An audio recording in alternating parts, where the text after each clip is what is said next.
Tamil Nadu 360 News. போதைக்கு எதிராக சீர்காழியில் 2000க்கும் மேற்பட்ட மாணவர்கள் பங்கேற்ற மாபெரும் விழிப்புணர்வு பேரணி. சீர்காழி அதிர வைத்த மாணவர் முழக்கம் காவல்துறை துணை கண்காணிப்பாளர் அவர்கள் தொடங்கி வைத்தார். மயிலாடுதுறை மாவட்டம் சீர்காழியில் உலக போதை ஒழிப்பு தினத்தை முன்னிட்டு விவேகானந்தா மெட்ரிக் மேல்நிலைப்பள்ளி சார்பில் சமுதாயத்தில் போதைப் பொருட்களால் ஏற்படும் தீமைகள் குறித்த மாபெரும் விழிப்புணர்வு பேரணி இன்று நடைபெற்றது. இப்பேரணியில் 2000க்கும் மேற்பட்ட பள்ளி மாணவ மாணவிகள் ஆவலோடு கலந்து கொண்டனர். மாணவர்கள் அனைவரும் போதைப் பொருட்களுக்கு எதிரான விழிப்புணர்வு வாசகங்கள் அடங்கிய பதாகைகளை கைகளில் ஏந்தியும் போதையினால் சமுதாயத்தில் ஏற்படும் சீரழிவுகள் மற்றும் விளைவுகள் குறித்து மக்களுக்கு விழிப்புணர்வு ஏற்படுத்தும் வகையில் எழுச்சியுடன் கோஷங்களை எழுப்பியும் சென்றனர். சீர்காழி பழைய பேருந்து நிலையத்திலிருந்து தொடங்கிய இப்பேரணியை மாவட்ட காவல்துறை துணை கண்காணிப்பாளர் சரவணன் அவர்கள் கொடியசைத்து முறைப்படி தொடங்கி வைத்தார்.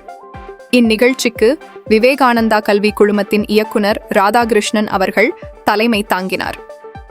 மேலும் காவல்துறை ஆய்வாளர் கமல்ராஜ், போக்குவரத்து உதவி ஆய்வாளர் மணியரசு, விவேகானந்தா மெட்ரிக் மேல்நிலைப்பள்ளி முதல்வர் ஜோஸ்வா, பள்ளி ஆசிரியர்கள் மற்றும் காவலர்கள் உள்ளிட்ட பலர் கலந்து கொண்டு பேரணியை சிறப்பித்தனர்.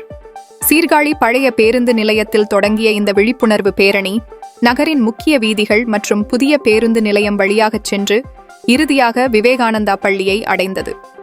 பொதுமக்களிடையே போதைப் பொருள் பழக்கத்திற்கு எதிரான விழிப்புணர்வை மிக ஆழமாக விதைக்கும் வகையில் அமைந்த இப்பேரணி அப்பகுதி மக்களிடையே பெரும் வரவேற்பையும் பாராட்டையும் பெற்றது.